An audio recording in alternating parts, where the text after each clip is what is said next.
There we go. Now it's good. There we go. Okay. Sorry, everybody out there. We are in the process of answering the question, how many government officials does it take to turn on a web session? Oh, thank you. First, let's see. So Julie, hello, Julie. Hi. Hi, We're gonna do, the kayak dot budget transfer? Or we Yeah, gonna do the control? we're gonna do the controller's report first. I just wanted to make sure that you were there. I Yes. thought Steve Shabbat was gonna be joining us by email, but I mean, online, but I don't see him. Steve's here. Do you Steve, see him online? Steve and Elisa and Egidio are all here with me. In your house? Nope. We can't see, oh, it does, we see a little number 5 down here, but we don't know Oh, what they I are. see. Let's see if we can get this going. So you have to hit view and then you have to hit Gallery, maybe? gallery. Yes, it's gallery. Okay, There we go. There we go. Good, and we got all the important stuff done before Brian got here. So tomorrow's Freeman will be a blank front page. yeah. All right, we call this meeting of the Finance Committee of the Kingston Common Council to order at 6:41 here on the 13th of March, 2024. Welcome, everyone. We will begin, as is our common custom, with the report from the comptroller. Thank you, Randy. I don't have a lot of new information to report at this time. As I've mentioned last month, we're continuing to measure our 2023 results. At this point, they look generally favorable. We'll have those numbers by the end of next month. They'll be forwarded to the State Department of State report. Once again, generally favorable. I would say modestly favorable. I don't think there's any surprise that we haven't talked about. I've given you the final sales tax report for 2023. We finished at 19,573,000 versus a budget of 18,955,000. So far this year in 24, we're still on track to meet our 24 budget. We're relatively favorable with 23 levels. So we budgeted the 24 sales tax relatively conservatively, which is great. We were able to replenish the 2023 contingency balance. The level right now is at 475 and change. We're going to be handling some transfers later this month at the 23 budget wrap-up meeting, the special finance meeting before caucus. We'll have some draws out of that, but it should be okay. So if you have any questions, just give me a call or send me an email. But I'll continue to update as we finalize the 23 numbers. In another month or so, we'll be able to start picking up on 24 to see where we're at. Okay. Any questions for John? Well, I mean, all in all, it sounds pretty good. Yeah, it is. Glad to hear it. Anything for John? In here, out there? No, I'm not hearing anything. I'm not hearing anything either. All right. Yeah, is that my tinnitus or? You just don't need to speak to me. I did see your parking ticket, or the ticket report. Yeah, that's You got all. a parking ticket? I mean, no, The I got a parking parking ticket. ticket collections, yeah. So part of the monthly numbers, I send out the accounts receivable data on the parking. It includes all the historical figures. Obviously, there's a lot on there that we're never going to collect. For accounting purposes, we don't record it as a receivable anymore, but, in interest, they're in the system, but they're, Right. nothing happens with them, so. And how far back do you go to include it as a receivable? 3 years? not even For that accounting purposes, it's really just 1 year. Okay, Yeah, so anything over a year, I mean, it's still there, so like if someone inquired about a ticket, it would still be there. got it. But, because the monies are not expected to be collected in time to satisfy obligations of the year that we're in, don't book it as a receivable, right? That So, makes sense, yep. but we have the historical data. Great, thank you for that. Sure. In that case, Julie, welcome. Thank you. Kayak dock budget transfer. Okay, so for the kayak dock budget transfer, so the city of Kingston was awarded a grant by the Department of Environmental Conservation several years ago, actually back in 2022, to install a new kayak dock to replace the previous deteriorating dock that was under the Wirt Street Bridge. Due to the construction on the Wirt Street Bridge, we had to stop any progress on that project because we were not able to access the location under the bridge. So since we didn't want to also have to store any kind of large new kayak dock, we thought we were going to work on it in 22. The bridge was being built. We thought we were going to work on it in 23. The bridge was being built, and the bridge is still being built. However, it is going to be completed hopefully this spring. Not built, but renovated. So now we are able to move forward with this kayak launch. We have already removed, DPW has already removed the deteriorating dock. And so now we are in the development of an RFP to go out for construction of a new dock that will be as ADA compliant as possible, considering it's a tidal river that goes up and down 4 feet every day, multiple times. But it will be as accessible as possible, and it will be used for kayaks, and people have fished on it. The crew will be able to use it, crew team.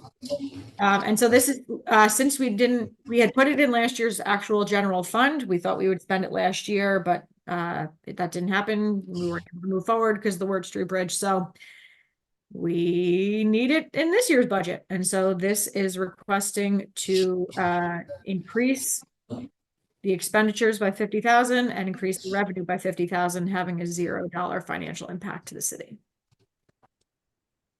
Great, any questions for Julie? What is the grant? Through what program?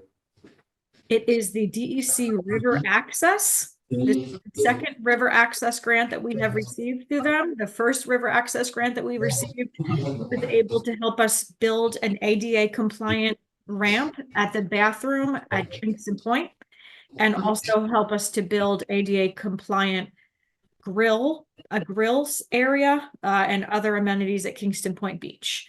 So that is the river access program. And again, this is the second one. Yeah, since we're sort of out of quorum, I guess I could just keep asking questions. Okay, you keep asking, I'll ask a question too. So I saw that this is sort of only tangentially related, but I saw that the DEC announced today the Hudson River Estuary Community Resilience Grants. Are we considered Hudson River Estuary still? Are we applicable for those grants? We are. And so is that the one for climate adaptive design communities? So I believe Yes. so. So an update on that. So that grant is unique in that it is a combination of a collaboration between DEC Hudson River Estuary Program and NUIPEC. And the grants are only open to vendors, engineers who agree to work with an agreeable municipality that is eligible and has done a climate adaptive design phase 2 and phase 1. We are an eligible community that has done a climate adaptive design phase 1 and 2. And we are one of a very small handful of communities that is eligible for this grant. Oh, wow, that's great. Since it is only, however, only engineering firms can apply.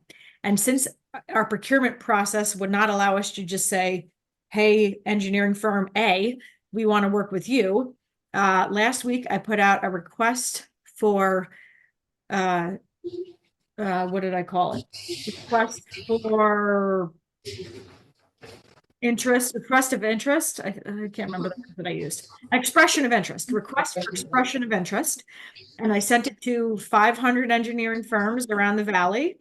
And I said to them, for anyone who is interested in partnering with the city of Kingston to apply for this funding, please let us know by the 18th. And then we will review all of their letters of expression of interest, and then we will choose who we want to move forward with, and then we will, collaborate with that firm, and that firm will then submit an application on our behalf. And then that grant, again, which would be extremely likely that we would get it.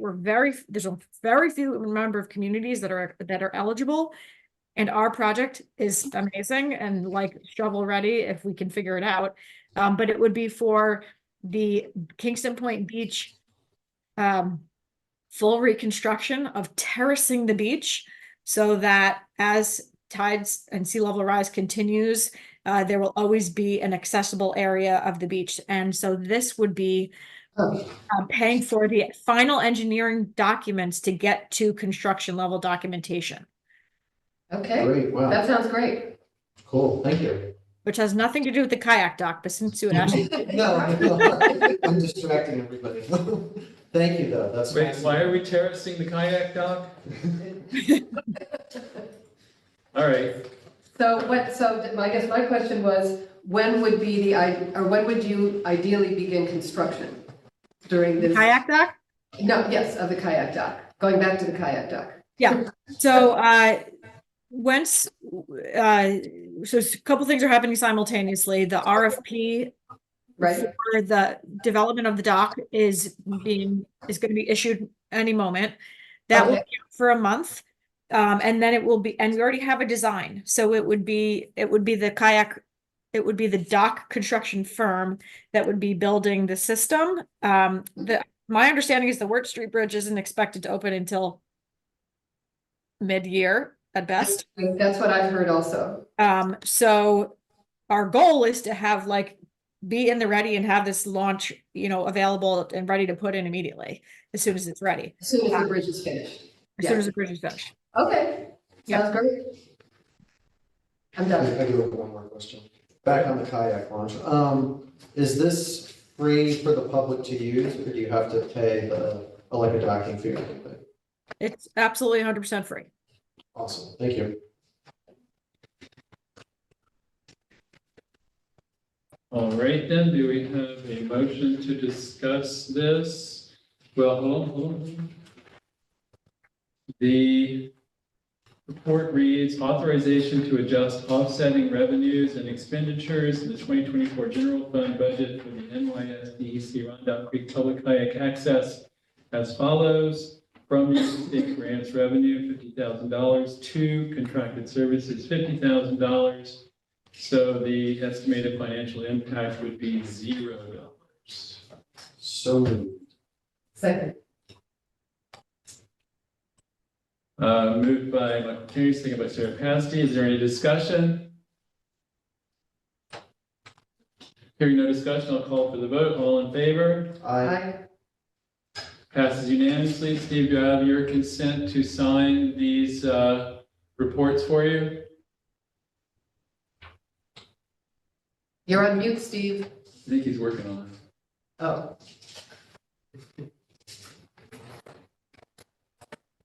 You can also just hold your thumb up. there he is. Yeah, hey, there we go. Yeah. All right, I'm good. Sign Okay. me up. Right. Thank you. Thank you, Julie. We got one more from Julie. Oh, we have another one from you. Don't shove her out the door yet. Oh, the vehicle infrastructure grant. Okay. Yes, Yes. vehicle infrastructure grant. Oh, you already signed. Yes. So in 2002, the city of Kingston was awarded a New York State DEC Municipal Zero Emission Vehicle Infrastructure Grant.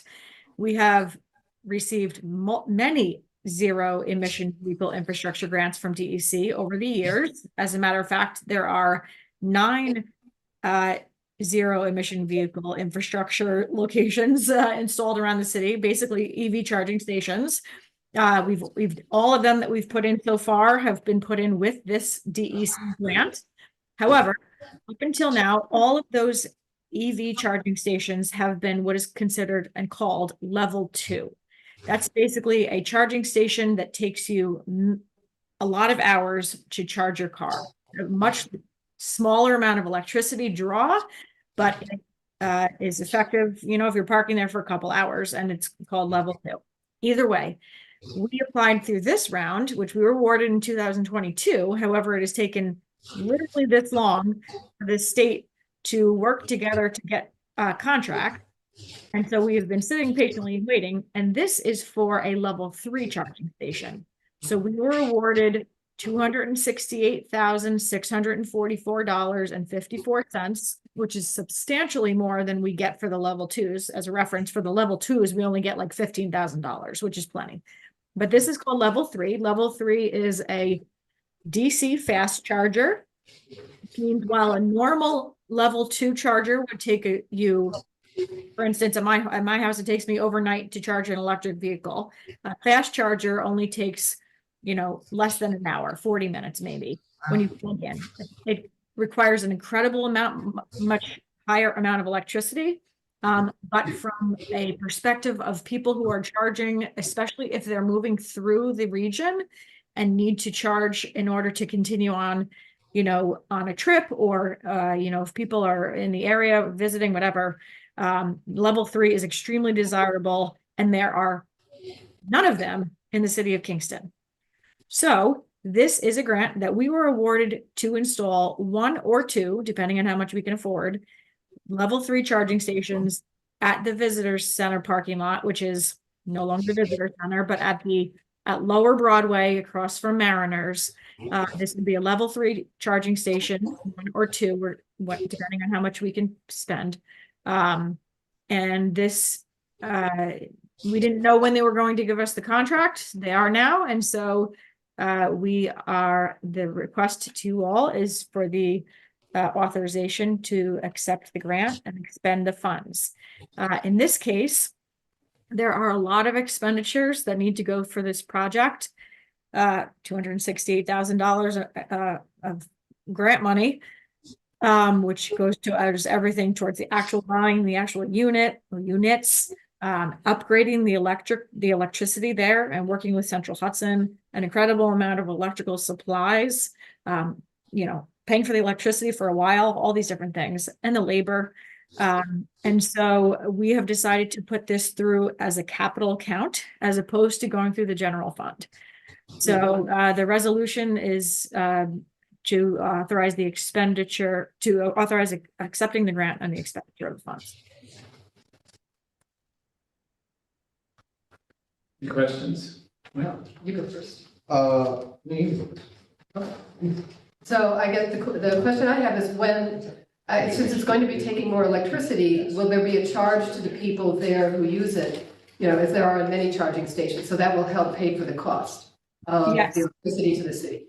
Yes. So the way that these DEC ZEV grants work, for the level 2s, each of them the grant itself not only paid for the unit, the bollards and everything you plug in, but it also paid for a short period of time where there would be no fees assessed to the customer that was plugging in. And then after that money was spent down, or, after we expended all that, then we started issuing a fee at each charging station. So as of now, with the exception of 1 or 2 out of the 9, all of our level 2 charging stations have a fee. And so the fees that we agreed upon, which you have all agreed upon in the fee structure, have been consistent with what the county is doing at their EV charging stations, although they've now changed theirs, so ours is actually cheaper. But for now, the first 2 hours are free, and after that you pay if you're still plugged in. Right. For level 2. However, as I mentioned, the electricity level is like light years different. So the cost that the users will be charged is going to be significantly higher. However, I will note that anyone who drives an EV fully understands that is the case. Absolutely. Right. They know that when you go to level 2, you're going to pay a pittance, and when you go to a level 3, you're going to pay out of the pocketbook. So there will be a fee. So thank you for that. That was That was your question too. Does, if you, yeah. does these charging stations collect any data or information other than use? Like how long they charge for, the make and model of the car? What kind of data gets collected when somebody uses our charger? Great question.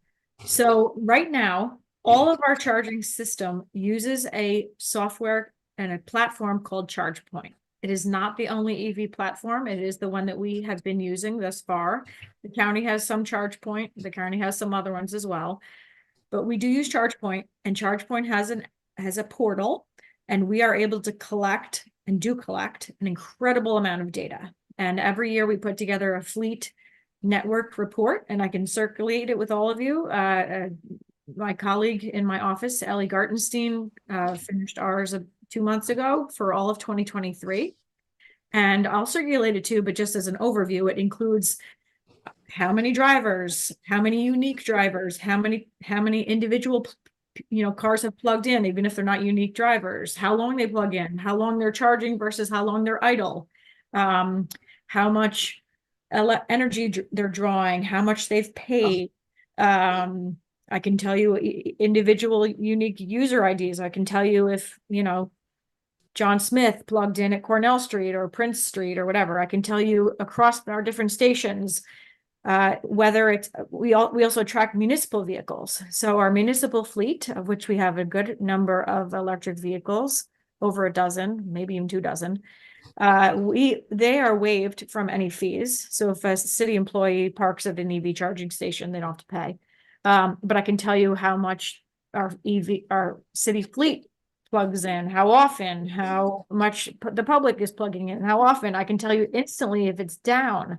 We have a warranty on each of our stations, so we have an amazing relationship with ChargePoint where we find out immediately if something's wrong. They come and they fix it, and it's under warranty, and it's fantastic. So it doesn't put a ton of extra pressure on our electrician or our city. There's also a functionality where people can find this on an app. So they can log on an app and say, okay, the Dock Street one is open, and, people can put notes in on that. They can say, hey, somebody's parked there and they're not supposed to be. So it's not uncommon for non-electric vehicles to park illegally in the electric vehicle charging spots. We do have a function we do have legislation that says that they can be ticketed for that. We don't tend to get to that level. And actually more and more the culture is changing. So people aren't doing that as much. And frankly, more and more people are using the charging stations. So they're not really available for people to just park their non-electric cars in. But yes, the short answer is yes, there's an incredible amount of data we can and do collect, and we've put it together in a report, and I will be happy to share it with the council.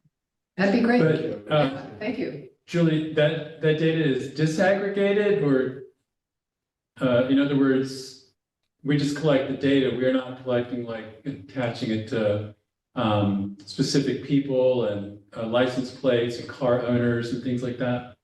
Yeah, I do not have that specific data. Okay, good. Thank you. I just want to make sure. I didn't think so. I just want to make sure. Any other questions? Oh, and by the way, I will say that we get revenue from this, since we're charging, since we are assessing a fee. We do get revenue every month. It's not a substantial amount. It's a couple $100s, but over the course of a year, it gets up to a couple $1,000s. So, and that money goes back into the general fund. Thank you. Any other questions? Unless you want to ask Sarah to ask the question. Yeah, No, Brian, you can't speak directly to her. You can ask me, you guys. Yeah. just real quick. Because the question I just had is like, because you were mentioning about the fees, and I know now are the fees, are they just to cover the electricity, or can the city collect some additional revenue? Because I know cities and governments and stuff used to get, money from gas taxes and stuff to, fix the highways and stuff. Now is that? Okay, got it. Okay, I think that's enough. Does the city collect just enough revenue to cover the operation, or are we making a profit, if you will? Are we getting extra money that we can put into other projects? Thus far, we're definitely not making a profit. I'm not even sure we're breaking even on the electricity that we're using on the level 2s so far. So we're definitely absolutely not making a profit on it. That said, once we do the level 3s, the Common Council, my understanding, will have to make a modification to the fee schedule because we don't have a fee set up for the level 3 charging stations yet, because we don't know yet what we need to charge, because we don't know yet what our fees are going to be. So I will say though, there is full autonomy for the city to choose how much we want to charge. How many fees or what fees we want to assess. I'm trying not to use the word charge because it's a charging station. What fees we want to assess. So we could say $17 a minute, and then people would be like, this is ridiculous. We're never parking here, but we could. We have chosen not to do that thus far. We have chosen not to intentionally try to make a profit on it. And ideally we would be breaking even. But we also need to understand that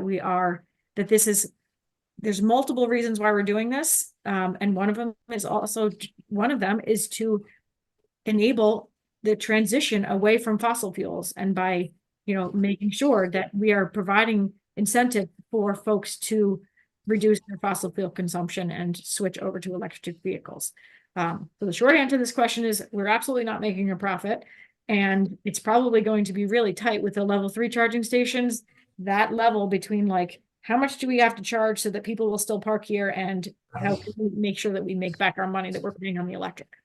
Good, thank you. Thank you. How much does Central Hudson charge us?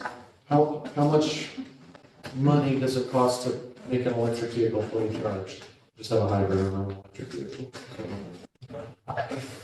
I guess it would vary by the model, but can you give me? It varies by the model. I have a hybrid plug-in, so it varies. Yeah, usually it varies. Yeah, that's a question I don't know the answer to. I can say like the average person that plugs in may pay $2 max. Mhm. Right? So right now it's the first 2 hours, this is again for level 2, but the first 2 hours are free. After that, it's 50 cents an hour. So unless you're sitting there for a long time, I mean, even if you're sitting there for 4 hours or 6 hours, which is not common, you're still only paying us $2. So, and we're paying, I mean, right now, it's set up in the charge point system as 12 cents per kilowatt hour, but we're actually paying less than that now, right, John? We switched over, but I don't have that number at the top of my head because it's not just it's not just a supply rate, right? It's the energy supply plus the delivery charges. Right. So, we haven't done that full analysis of looking at those stations and the consumption and averaging it out per kilowatt hour. We'd have to do that. Yep. Maybe it's something we do for level 3 when we get to that point. Okay. Yeah, it would be valuable. Any other questions? Thank you. But thank you. This is good. It's good to have chargers around the city. And you're right, more and more people are using plug-in vehicles, so it's good. All right, thank you, Julie. The report reads authorization to expend in the first instance DEC 2022 Municipal Zero Emission Vehicle Infrastructure Grant Contract DEC 01C01994 for $268,644.54 for level 3 DCFC EV charging stations. This will be set up as a capital project account. The estimated financial impact is $0. Motion to discuss. Motion. Second by Michael Tierney. Any discussion? Let me ask a question first. It will be set up. Do we need a number in here? No, it'll just be set up as a capital project account. That gets assigned when we're actually ready to spend money. Okay, all right. Thank you. So hearing no discussion, I'll call for the vote. All in favor? Aye. Passes unanimously. Thank you. There we go. Thanks Thank you, again, Julie. Julie. Thanks, Julie. All right. See ya. Keeping us lit. All right, the next item on the agenda is 2 budget transfers for DPW. These are, I believe, both zero financial impact. Yes, that's correct. So the first one reads sewer fund internal transfer of $900 transfer to cover shortfalls in longevity account for the year ending 2023. We don't need to know anything more about this one, right? This is just a straight year-end budgetary cleanup.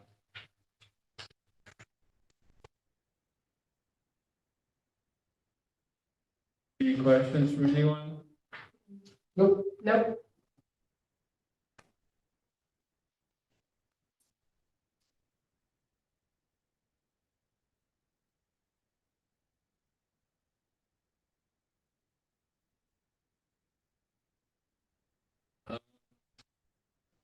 Sorry, okay, motion to discuss?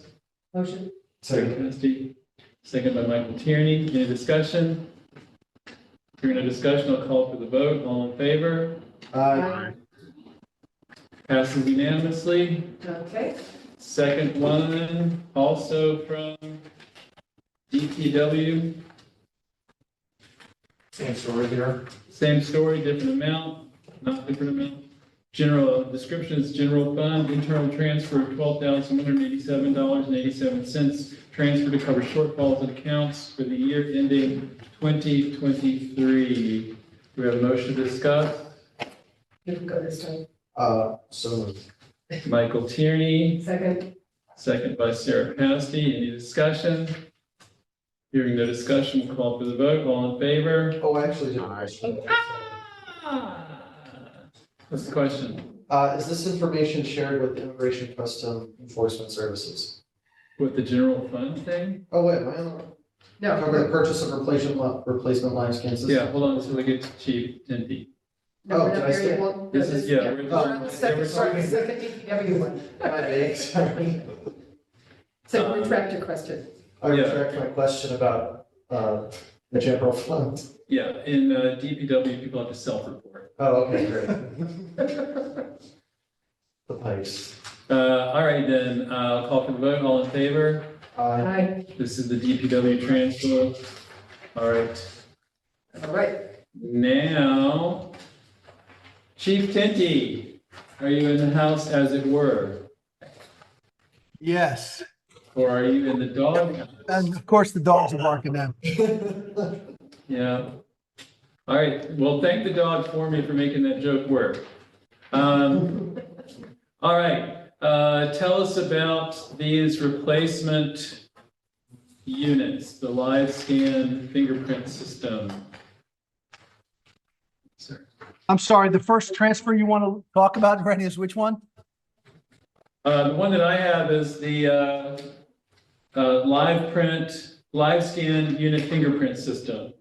Absolutely, yeah. So we were able to apply and receive a grant to cover the complete purchase of the live scan system. Live scan is a system that we've been using for, I think this is the third piece of equipment we've purchased through grants.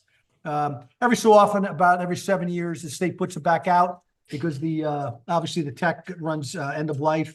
I think the total is 27,000 to change, 27,918.50. It's a zero impact because we're receiving the New York State grant and have already quoted it out and it's ready to go. So we're just waiting on the purchase order and then we can install it once the budget's been approved. But the live scan is essentially replacing piece of equipment that we use for sending fingerprints electronically. Before we used to roll them with ink. And now over the past, probably, I want to say 20 years, everything's being done electronically, which allows us to receive the fingerprints back within 10, 15 minutes. Okay, I believe Michael has a question. So you list in your communication that these fingerprints are sent to DCJS and the FBI. Are those the only organizations that is sent to? Yeah, in fact, we only send them to DCJS and then DCJS sends them to the FBI. It's all part of the fingerprint system. Yeah. Okay, thank you. All right, any other questions? So this is basically just replacement, nothing new here, no new policy involved. No, that's correct. We've had systems similar to this twice before. I believe we're using, that's how everything's being done now electronically. If you were to fingerprint for candidates or licensing, pistol, whatever it might be, everything's done electronically. We just happen to have a system in-house just for criminal matters, for criminal printing. We don't have the option to do civilian prints down there. Okay. Great. And how many of these systems do you have? It's just a single system that? Single system. Okay. Yeah, essentially, it just looks like a small copier that's hooked up to a computer. It imports Okay. our information from the records management system. The officer then rolls the prints and then attaches it to the RMS, and everything's been being sent up to Albany to TCJS. Okay, thank you. Any other questions?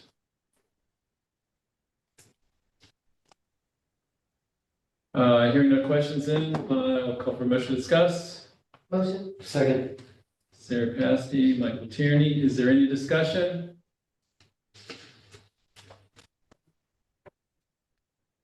Hearing no discussion, then I'll call for the vote. All in favor? Aye. Aye. Anyone opposed? Passes unanimously. All right, the next item is I believe these are internal, no. Right, retirement. Tell us about these ones, Chief, please. Yeah, we had two retirements at the beginning of 2024, Detective Benny Reyes and Detective Tiffany Bainey. And unfortunately, we did not budget in the retirement. They weren't sure of their retirement date, but they both got offered very decent retirement jobs. So they took their offer, and now it's a matter of transferring the funds to cover the retirement payouts. Thanks. All right, any questions for Chief Tinty on this? I guess this is for John too. So this is coming out of contingency for this Yes. year's contingency. Yes. Okay. This year's contingency. 2024. Right. Okay. All right, any other questions? In that case, call for the motion. Motion? Sorry. Sarah Passy made the motion, Michael Tierney seconded. The report reads budget transfer for the 2024 budget. This is a request for a budget transfer out of contingency to cover the recent retirements of Detectives Benny Reyes and Tiffany Bainey. Bainey? Okay. Bainey. Thank you. All right, any discussion? Hearing no discussion, I'll call for the vote. All in favor? Aye. Aye. Anyone opposed? The measure passes unanimously. And then another one? One more. Dang, you're getting greedy. Well, this one's zero impact. Well, no, it wears and tears on our psychic ability to carry out our elected duty officials. See? All right, just kidding. Go ahead, Chief. What's this one about? Yeah, this is essentially to close out our 2023 budget. We've had a couple of overages on the accounts. You can see them listed there. Longevity, overtime, out of rank, school guard, language, general contract expenses, office supplies, telephone, electricity, natural gas, vehicle maintenance, equipment rental, minor equipment, safety supplies, ammunition, and uniform allowance. Many of these, as you can tell, are low amounts. The only one that's high is vehicle maintenance. As you're well aware, I've been in front of this committee and the council many times explaining our difficulty in getting cars, although we do have the funds, and thank you for that, to purchase the cars. The cars just aren't being produced. Our 23 order has been postponed until 24, and our 24 order is most likely going to be postponed until 25. So we're just to get them. All right. Okay, any questions? Yeah. All of these are pretty self-explanatory, but what is out of rank pay? Out of rank pay is the amount that's provided to an officer.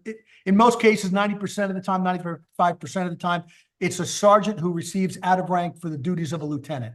We are currently down the position of a lieutenant, Again, until we get the manpower back up to full complement, we've held off on some promotions, one of them being a lieutenant.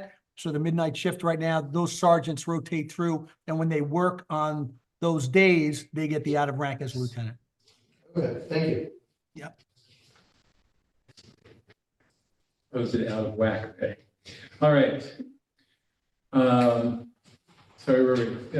Any questions? Any more questions? In that case, motion to discuss. So moved. Michael Tierney, Second. second by Sarah Pasty. Any discussion? Hearing no discussion, I'll call for the vote. All in favor? Aye. Aye. Anyone opposed? Passes unanimously. So I think too, given how dark it is where the chief is, we may want to see if Julie can run one of those electric EV lines to your compartment there. Yeah, we have a large solar field in the back, but it doesn't provide enough electricity apparently. So thank you all for your time. Greatly appreciate it. Have a good night. Thank you, sir. Good night. Right. Okay, now we're moving to. Okay, how are you? Welcome to the actual table. And we are talking here, records management, That's one. not the old fashioned 12-inch vinyl. Still got those? Yeah, I do. Me too. All right. Ready to compare one Okay, Drew, they do. time. Discussing. Tell us about the records management idea here. Okay, so the Office of Corporation Counsel is a learning common counsel. And secondarily, the city clerk who handles our legislative record keeping to something that the grants management department might be able to advance for council specific interests, for the city's public facing interests as well. So what exactly are we proposing? Corporations Counsel office recently became aware of a grant opportunity via the New York State Local Government Records Management Improvement Grant. So this grant, what this grant would do is provide funding to local governments to support management and preservation of records, to make it more efficient, get everything up to date, so and so. So what records are we talking about? So we're talking about resolutions and local laws. Law 360 houses our local laws and the city code as it stands. Our city website contains resolutions passed since 2011 via a drop-down style menu. So, and all the records are also contained, these are physical records, they're housed in the city clerks, with the city clerk and file cabinets as well. So this funding would include our entire legislative record. It will be used to make those records, the physical records, digital as well, but also to make access to Law 360 and our city website more accessible to the public, to us, to the common council, to the corporation council as well, making our jobs easier. So what does it mean to make records digitized? So when we talk about digitization in this context, we're referencing a few things. Making our legislative website, as we said, Law 360, easier to navigate, allowing text search capability of old resolutions, which are currently on the city website. So, yeah. Yeah, so actually, I think our website, it does not actually have all the things that we've passed, or at least not that I've been able to find. I've gone searching for things sometimes, it's been a real pain. Yep, our website currently only dates back to 2011, right? Yeah, but I'm saying even since then, And it's hard to maneuver if you don't know what passed and what year. You don't know what month it passed. You have to be able to keep track of everything to really know. and it's not word search. It's not word Yeah, search. yeah. And would this make it Documents word, themselves. this would make it word searchable? That's what we're looking to do. So what we're looking to do is use that grant money and we would like the council to consider the possibility of coordinating that grant money the work to be performed with the common council's consultant. So a consultant, this money has been already budgeted by the council to hire a consultant. What we want to do is get money from the grant, and supplement that with the work that the consultant would do, if possible. So with the legislative grant, the amounts for the legislative grant are, so agencies may apply for individual grants focused solely on their respective agency or city at a level of $75,000. If they choose to combine with other agencies and cities, you can, that rate would be, the amount of funding that you can receive would be up to $1 million. What? I'm sorry. $1,150,000. Sorry. It's all the same. So.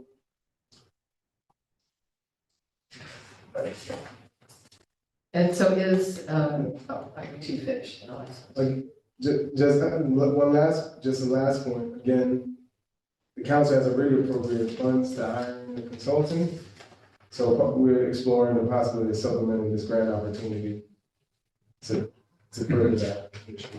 So is the grant money then to pay for personnel, or is it to pay for the storage rental, as it were? Do you know more specifically what the money buys?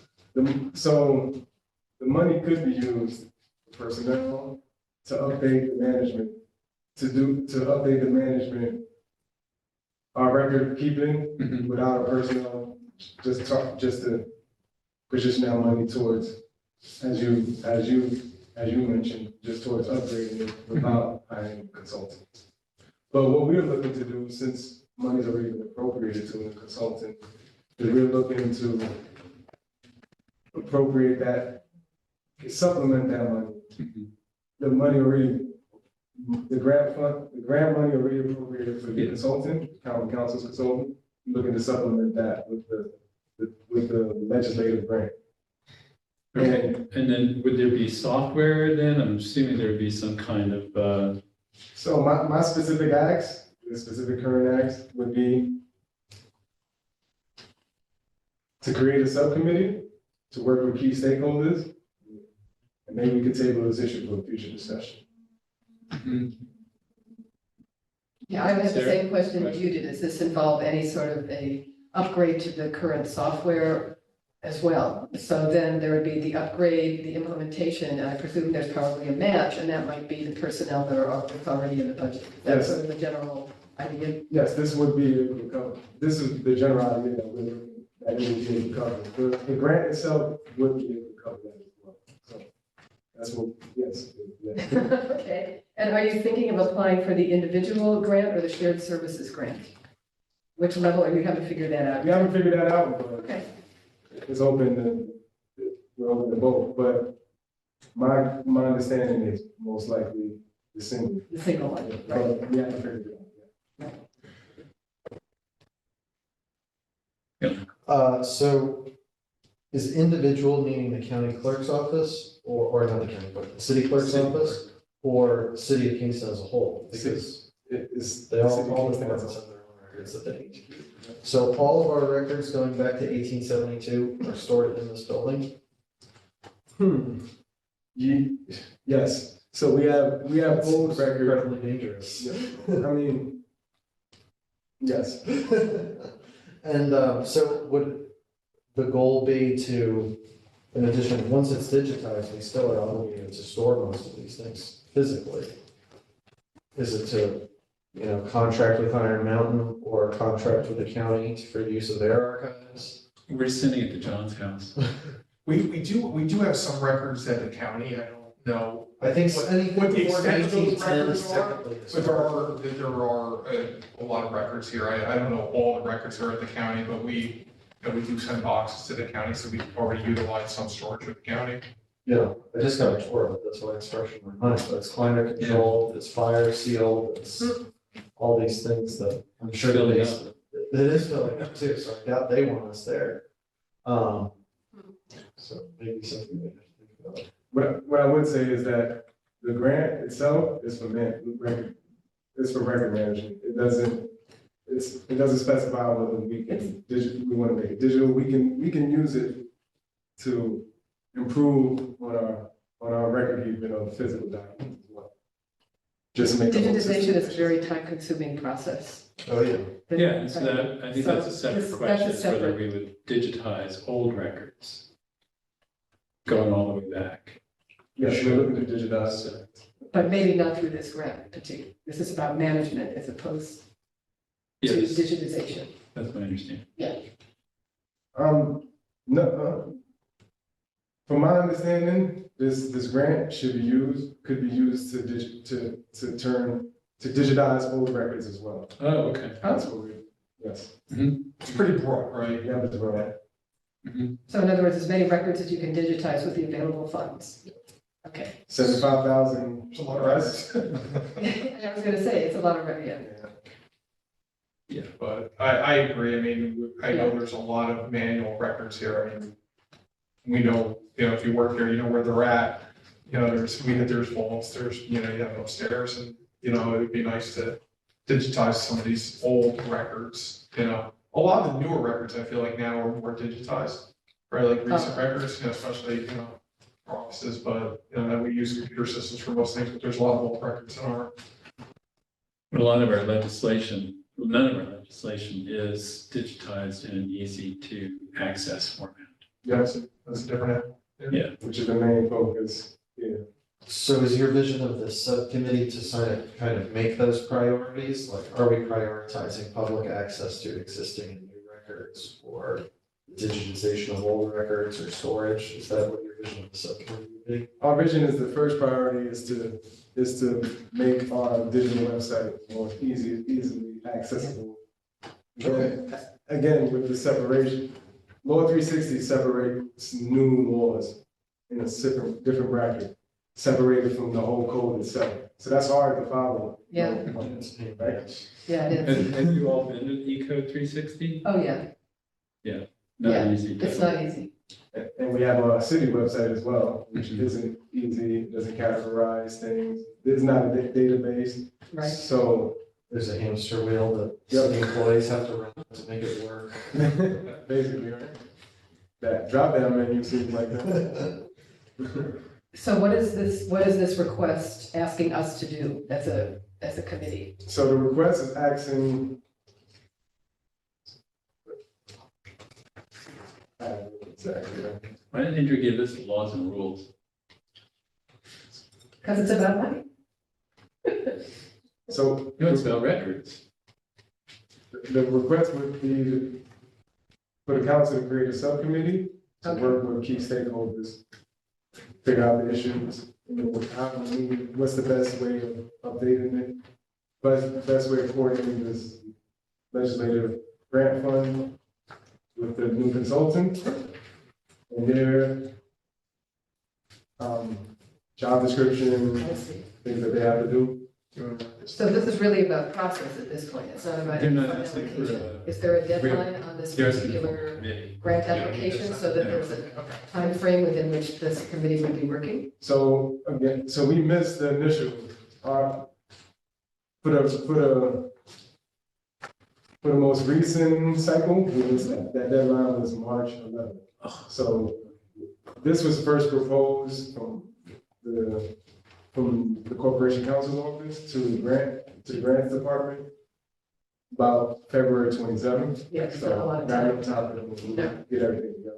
and coordinate. So what we're looking to is for the next cycle, Okay, putting it together. good. Well, and our consulting can certainly get started on it in some ways. Okay. Is this annual or semi-annual? And, yeah, So we have a year to develop that grant application. Yeah, and another thing would be to see if there are ancillary costs that we're not thinking of. So there's a licensing fee, for example, Right. in whatever we set up. And there may be other grants available if it turns out the budget amount is higher than what's available through this grant. the task force can figure that out. Yeah. Task force can do anything. All right, Any questions, Uh, Steve? Oh, yes. I'm gonna take that for a no. I think he's trying to unmute himself. Really? I think he's looking up, who's gonna win the Preakness. Which horse to bet? Oh, you heard it? No, poor thing. No. Am I missing something? No, I just asked if you had any questions, and then there were a few jokes that followed. Couldn't you tell by the look on my face? The blank look says no questions. All right. Okay. So there's then two parts to this, because we need to hire a consultant, and then we need to think about subcommittee. So, Elissa, can you put this issue on old business for our committee? Great, because then that will remind us to look at it next month. And then also, we have to talk to Andrea about the, The consultant. whatever the position. process is, because I would like to get that going for sure. Mhm. So is that amenable to you? Yes, it is. Okay. All right. So there's no There's no report to be- resolution to pass resolution on to that. report. But we're saying yes, go ahead. Right? I think that's what we're saying. We're saying yes, we We're all will done. go ahead. We will go ahead. We will go ahead. So on the whole business, we'll come back to it next month. And then make Drew do it since he's not here. This sounds good, by the way. It sounds like a good process to engage in. Hey, it was Barbara's idea. By the way, great idea. Mhm. Yeah. But you carried it out. Thank you. All right. Anything else from anybody? Do you have a motion to adjourn? So moved. Second? All right, we are adjourned. Thank you, everybody. And those of you who are in the room and are elected officials, there are invoices to sign. Thanks for having me. Thank you for coming. Good night. Thank you, Elizabeth.